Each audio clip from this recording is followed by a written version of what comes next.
рӯзи 3 сентябр дар осоишгоҳи чолпонотаи Қирғизистон президенти ин кишвар Сооронбой Ҷейнбеков ба ҳайси мизбон Президенти Узбекистон ва сарвазири Маҷористонро дар нишасти сарони Созмони ҳамкориҳои кишварҳои туркзабон пазироӣ кард.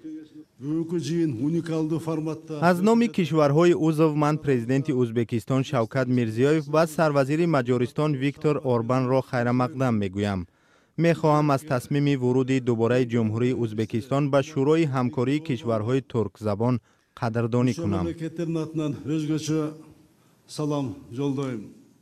ӯзбекистон аз соли 2009 ба ин тараф дар нишастҳои сарони кишварҳои узви ин созмон иштирок намекард.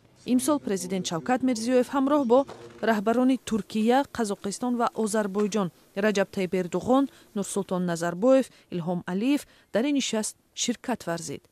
сарвазири Маҷористон Виктор Орбан барои аввалин бор ҳамчун нозир дар кори ин созмон ширкат мекунад.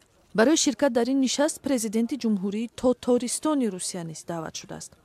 Туркманистон ки сарасоли 2009 дар ин гуна нишастҳо ҳузур надошт, ин навбат гуфт ки мехоҳад ба шӯро баргардад.